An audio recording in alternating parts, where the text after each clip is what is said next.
साथियों, स्वागत है आपका आज के इस वीडियो में। स्पीडी रेलवे सामान्य अध्ययन बुक का पेज नंबर 11 हम लोग पढ़ेंगे। इसके पहले का वीडियो अगर आपने नहीं देखा है तो वीडियो के प्लेलिस्ट में जाकर देख सकते हैं। स्पीडी बुक के नाम से भी प्लेलिस्ट बना हुआ है। तो चलिए शुरू करते हैं।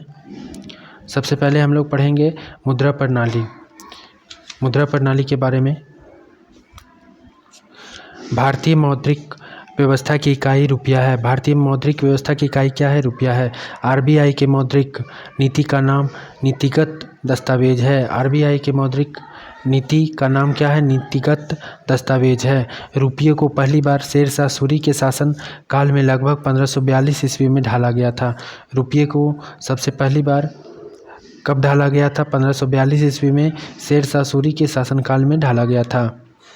भारत में सर्वप्रथम पत्र मुद्रा का चलन 1806 में तथा कागजी मुद्रा करेंसी का प्रचलन जो है 1862 में हुआ था। भारत में सर्वप्रथम पत्र मुद्रा का प्रचलन कब हुआ था? 1806 में तथा कागजी मुद्रा का चलन 1862 में हुआ था।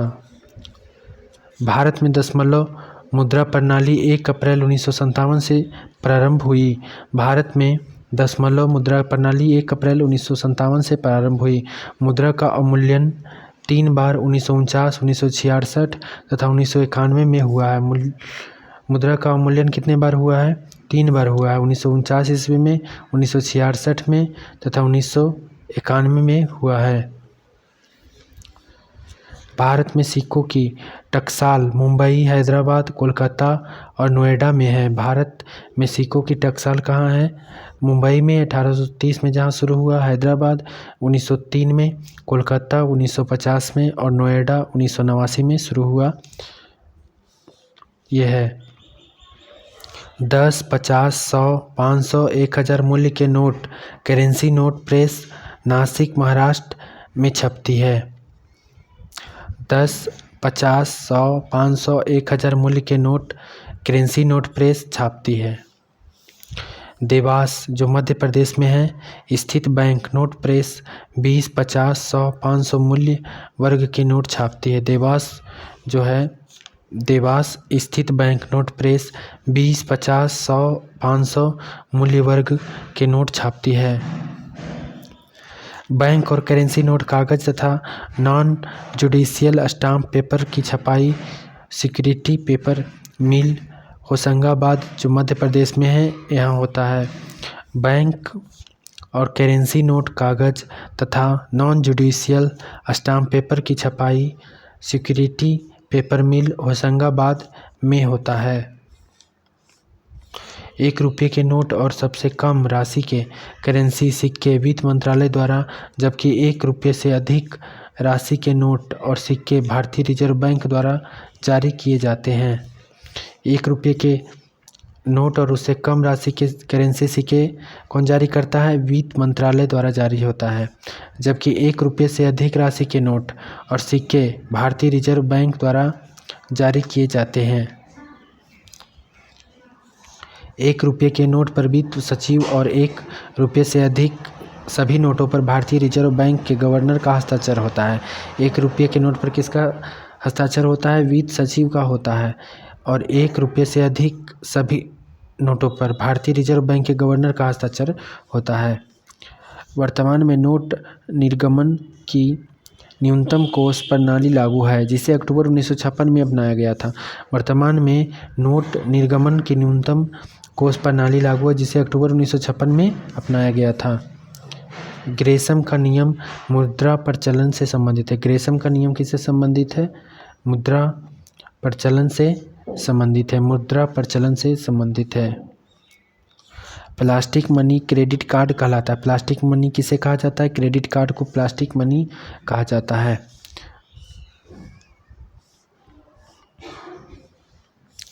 मुद्रास्फीति वह स्थिति है जिसमें वस्तुओं की कीमत बढ़ती है और मुद्रा का मूल्य गिरता है। मुद्रास्फीति क्या है? तो मुद्रास्फीति वह स्थिति है जिसमें वस्तुओं की कीमत बढ़ती है और मुद्रा का मूल्य गिरता है। भारत में मुद्रास्फीति की माप थोक मूल्य सूचकांक WPI द्वारा की जाती है, जिसका आधार वर्ष 2004-05 है। भारत में मुद्रास्फीति का माप कौन करता है? भारत में मुद्रास्फीति की माप थोक मूल्य सूचकांक WPI द्वारा की जाती है, जिसका आधार वर्ष 2004-05 है। मुद्रास्फीति में ऋणी लेनदार जो होता है को लाभ होता है। मुद्रास्फीति में क्या है? लेने वालों को लाभ होता है। सर्वप्रथम 1 जनवरी 1999 से 11 देशों ने यूरो को आधिकारिक मुद्रा के रूप में अपनाया। सर्वप्रथम 1 जनवरी 1999 से 11 देशों ने यूरो को आधिकारिक मुद्रा के रूप में अपनाया। भारत में विदेशी मुद्रा का सर्वप्रथम व्यय पेट्रोलियम उत्पादों के आयात पर होता है। भारत में विदेशी मुद्रा का सर्वाधिक व्यय यानी खर्च जो है पेट्रोलियम उत्पादों के आयात पर खरीद पर होता है। भारत को सर्वाधिक विदेशी मुद्रा रत्न एवं आभूषण से प्राप्त होता है। भारत को सर्वाधिक विदेशी मुद्रा किससे प्राप्त होता है? रत्न एवं आभूषण से प्राप्त होता है। विश्व में सबसे अधिक विदेशी मुद्रा कोष चीन के पास है। विश्व में सबसे अधिक विदेशी मुद्रा कोष किसके पास है? चीन के पास है। सबसे अधिक महंगी मुद्रा पाउंड स्टर्लिंग है। सबसे अधिक महंगी मुद्रा कौन है? पाउंड स्टर्लिंग है। भारत ने वर्ष 1947 में अंतर्राष्ट्रीय मुद्रा कोष IMF की सदस्यता प्राप्त की। भारत ने 1947 में अंतर्राष्ट्रीय मुद्रा कोष IMF की सदस्यता प्राप्त की। भारतीय रुपये के नए चिन्ह, ये जो है रुपये का डिजाइन IIT मुंबई के D उदय कुमार ने की है। भारतीय रुपये के नए चिन्ह, ये जो आप देख रहे हैं, इसका डिजाइन IIT मुंबई के D उदय कुमार ने की है। अब कॉलम 2 में को हम लोग पढ़ेंगे। कॉलम 2 में दिया हुआ है कला एवं संस्कृति के बारे में दिया हुआ है। तो भरतनाट्यम तमिलनाडु का प्रमुख शास्त्रीय नृत्य है, जिसे कर्नाटक संगीत के माध्यम से एक व्यक्ति प्रस्तुत करता है। भरतनाट्यम क्या है? तमिलनाडु का प्रमुख शास्त्रीय नृत्य है, जिसे कर्नाटक संगीत के माध्यम से एक व्यक्ति प्रस्तुत करता है।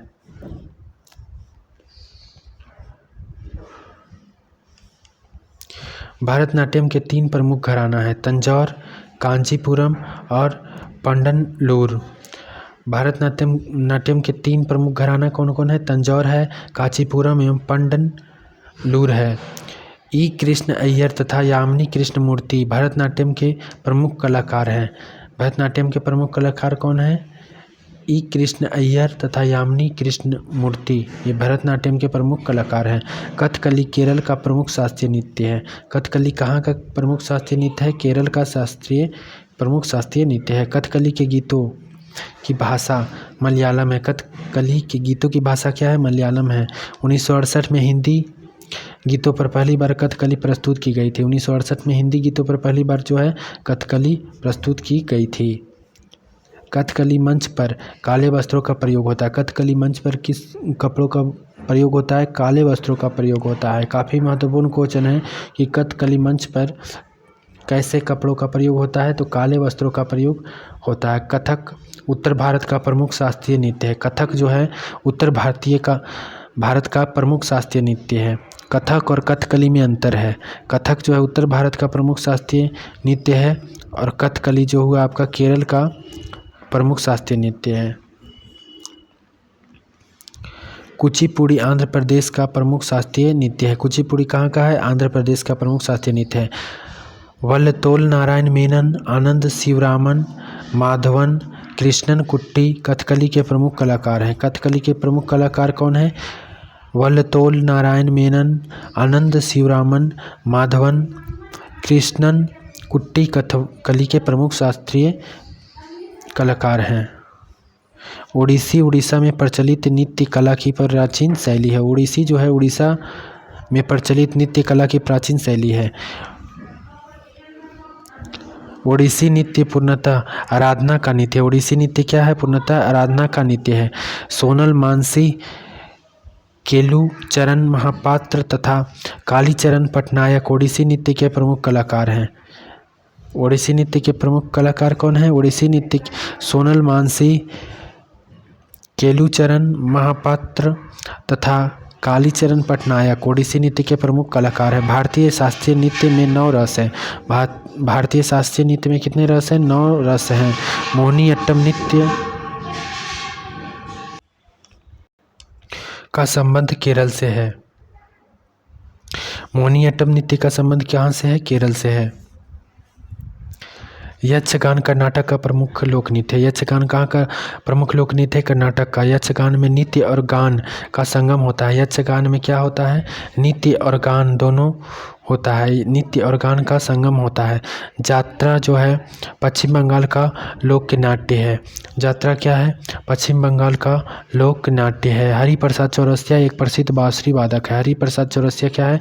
एक प्रसिद्ध बांसुरी वादक है। काफ़ी महत्वपूर्ण क्वेश्चन है कि हरिप्रसाद चौरसिया एक प्रसिद्ध बांसुरी वादक है। शिव कुमार शर्मा का संबंध संतूर से है। शिव कुमार शर्मा का संबंध किससे है? संतूर से है।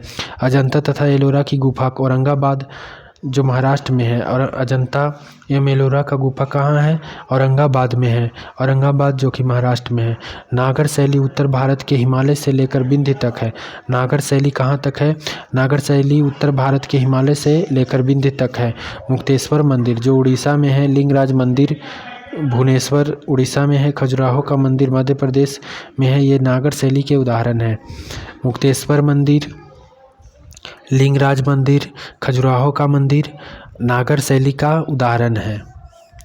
नागर वास्तुकला शैली सही रूप में गुप्त काल में प्रकट हुई थी। नागर वास्तुकला शैली कब प्रकट हुई थी?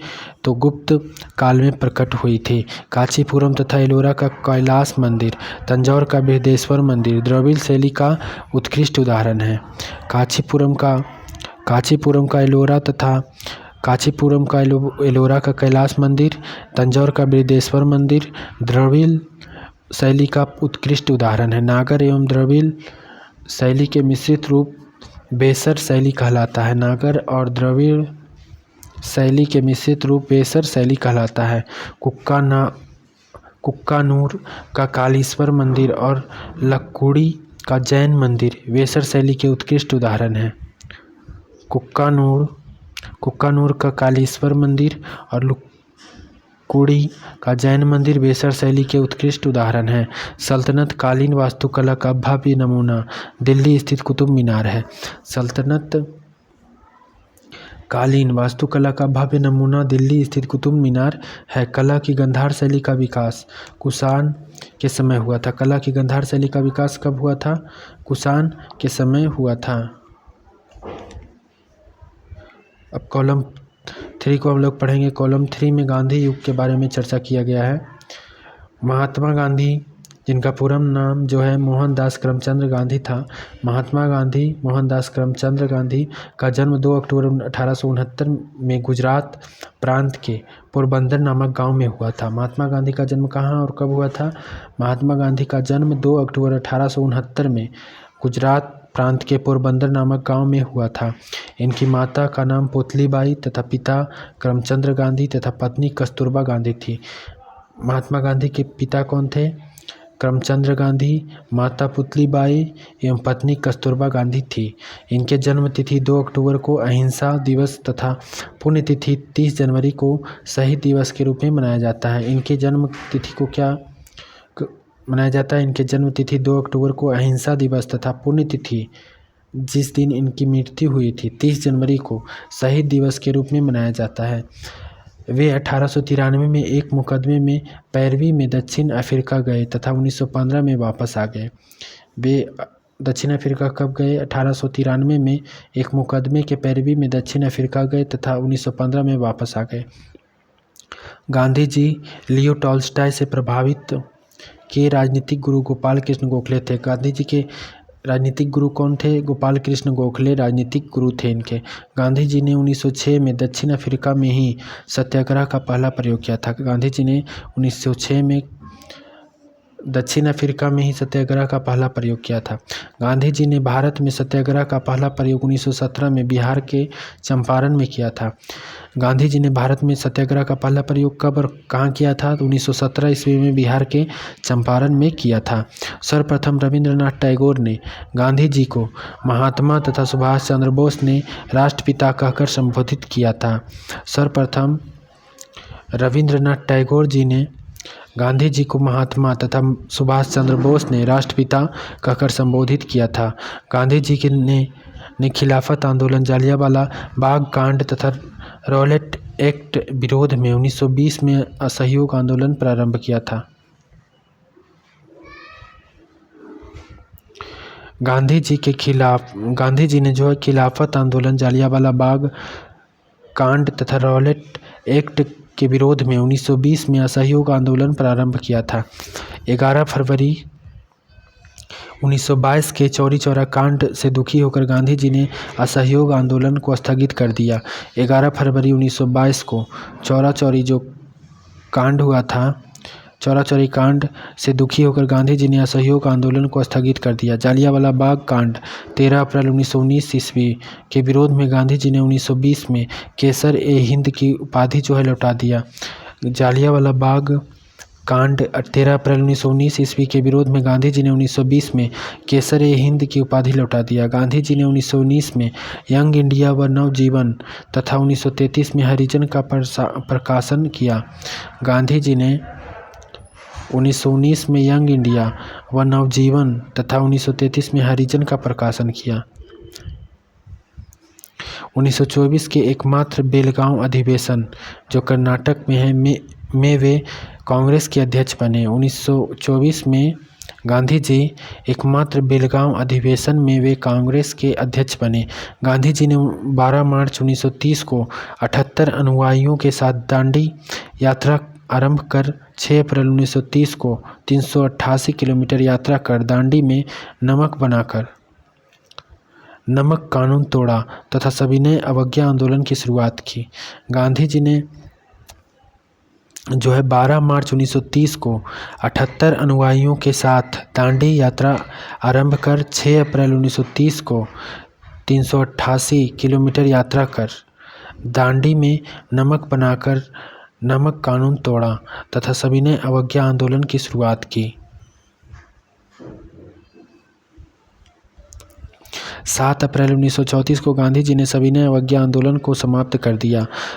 सविनय अवज्ञा आंदोलन को गांधी जी ने कब समाप्त किया? 7 अप्रैल 1934 को समाप्त किया। 1916 ईस्वी में गांधी जी ने अहमदाबाद के निकट साबरमती आश्रम की स्थापना की। साबरमती आश्रम की स्थापना गांधी जी ने कब किया? 1916 ईस्वी में अहमदाबाद के निकट साबरमती आश्रम की स्थापना की।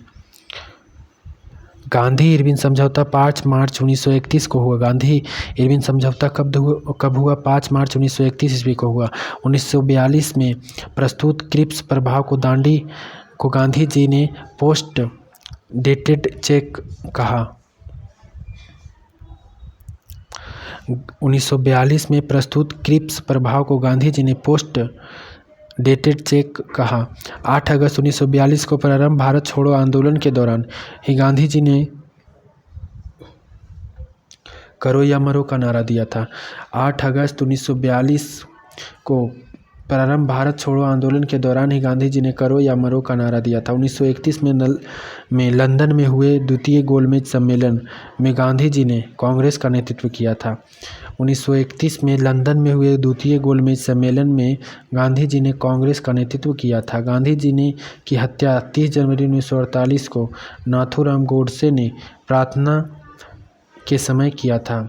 गांधी जी की हत्या किसने किया था? 1931 में लंदन में हुए द्वितीय गोलमेज सम्मेलन में गांधी जी ने कांग्रेस का नेतृत्व किया था। और गांधी जी की हत्या जो है 30 जनवरी 1948 को नाथूराम गोडसे ने प्रार्थना के समय किया था। गांधी जी की समाधि स्थल राजघाट कहलाता है। गांधी जी की समाधि स्थल को क्या कहा जाता है? राजघाट कहा जाता है। विंस्टन चर्चिल ने इन्हें अर्धनग्न फकीर कहा था। गांधी जी को अर्धनग्न फकीर किसने कहा था? विंस्टन चर्चिल ने अर्धनग्न फकीर इन्हें कहा था गांधी जी को। तो आपका पेज नंबर 11 जो था ये कंप्लीट हुआ। और जो भी भाई नए जुड़े हैं हमारे चैनल से वो चैनल को सब्सक्राइब कर लें, और जो पुराने हैं वो वीडियो को लाइक करें। और अगर कुछ पूछना हो या कुछ सुझाव देना हो तो आप कमेंट के माध्यम से ज़रूर दे सकते हैं। और मिलते हैं कल एक नए वीडियो के साथ। तब तक के लिए धन्यवाद।